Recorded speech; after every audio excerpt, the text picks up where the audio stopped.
So last question, ముఖ్యమంత్రి గారు, మన ముఖ్యమంత్రి రేవంత్ రెడ్డి గారు అంటున్నారు యువతరం బిల్లు తీసుకురావాలి, అసెంబ్లీలో తీర్మానం చేస్తాం, 21 సంవత్సరాల వయస్సు నుంచే వాళ్ళు అసెంబ్లీలో పార్లమెంట్లో కూర్చునేలాగా చట్టం తయారు చేయాలంటున్నారు. సో మీరు దీన్ని యాక్సెప్ట్ చేస్తారా? నేనేమంటున్నా అంటే కట్ ఆఫ్ డేట్ కూడా ఉండాలంటున్నా. అది 70-75 మరి 21 బాగుంది, కానీ కట్ ఆఫ్ ఏది? కట్ ఆఫ్ కూడా ఉండాలి కదా అని నేను అంటున్నా. ఖచ్చితంగా మీ అభిప్రాయంతో ఏకీభవిస్తున్నా. రేవంత్ రెడ్డి గారి అభిప్రాయాన్ని స్వాగతిస్తున్నా. ఓకే, 21 సంవత్సరాలకు ఉండాల్సిందే. ఎందుకంటే 30 ఏళ్ల కిందటో, 40 ఏళ్ల కిందటో, 50 ఏళ్ల కిందటో వచ్చిన చట్టం ఆనాటి అండర్స్టాండింగ్ లెవెల్స్ అంతే. ఇవాళ 10th క్లాస్ పిల్లవాడే ప్రపంచాన్ని అర్థం చేసుకునే జ్ఞానం ఉంది. అసెంబ్లీలోకి వెళితే ఈ ఉన్నటువంటి ఇప్పుడు 60 ఏళ్ళు 70 ఏళ్ళు ఉన్న నాయకుల కన్నా అద్భుతంగా మాట్లాడగలరు. ఒక మినిస్టరు తన శాఖకు సంబంధించిన విషయాలని మీడియా ముందు ప్రజెంట్ చేయడానికి కింద మీన అవుతుంటారు. కానీ అదే జంజి యువతరం మీరు వెళ్ళి ప్రత్యక్షంగా చూశారు, చాలా అద్భుతంగా మాట్లాడుతున్నారు దేశం గురించి.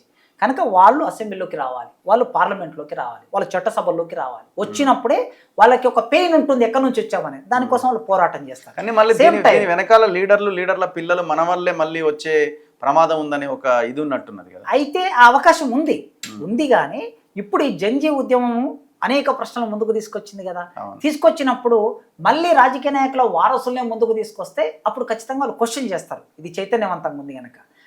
ఎప్పుడైతే 21 సంవత్సరాలు పెట్టారో ప్రతిదానికి ఒకటి ఉంది కదండి. ఇప్పుడు నేను ఉద్యోగంలో చేరాను, ఉద్యోగంలో చేరడానికి 25 సంవత్సరాల వయసులో చేరాను.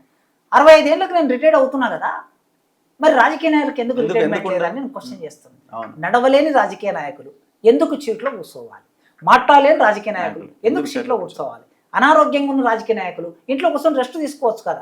కనుక మీరు ఇమ్మీడియట్గా 65 ఏళ్ళు ప్రభుత్వ ఉద్యోగికి ఉన్నట్లే రిటైర్మెంట్ ఏజ్ రాజకీయ నాయకులు కూడా పెట్టండి. అంతే. నెంబర్ 1 సలహాదారులుగా పెట్టుకోండి, పార్టీకి ఏమన్నా పెట్టుకోండి. నెంబర్ 2 రాజకీయంలోకి వెళ్ళాలనుకున్నా, చట్టసభల్లోకి వెళ్ళాలనుకున్నా ఎంతో కొంత అవగాహన, సమాజం పట్ల అవగాహన ఉండాలి. నేను ఇప్పుడు ఈ మాట చెప్పానంటే కొన్ని వర్గాలకు నష్టం జరిగే ప్రమాదం కూడా ఉంది. అయితే ఆనాడు నష్టం జరగవచ్చేమో, కానీ ఈ రోజు నష్టం జరుగుతుందో లేదో నాకు తెలియదు. మనం ఒక చర్చనైతే ఓపెన్ చేద్దాం, ఎలా ఉంటుందో చూద్దాం. ఖచ్చితంగా చట్టసభల్లోకి వెళ్ళడానికి ఒక విద్యా అర్హత కూడా పెడితే ఎలా ఉంటుంది అని ఒక ఆలోచన సమాజాన్ని జస్ట్ నేను ఇది ఆలోచించమని కోరుతున్నా. ఇది ఒక అభిప్రాయంగా, ఒక నిర్ణయంగా చెప్పట్లేదు, ఆలోచించమని కోరుతున్నా. ఎస్సీలలో డిగ్రీ, పీజీ, ఇంజనీరింగ్, పిహెచ్డి పట్టభద్రులు చాలా మంది ఉన్నారు, బీసీలలో ఉన్నారు, ఎస్టీలలో ఉన్నారు, అన్ని వర్గాల్లో ఉన్నారు. కనుక ఈ సమాజంలో ప్రతి ఉద్యోగానికి ఒక క్వాలిఫికేషన్ ఉంది.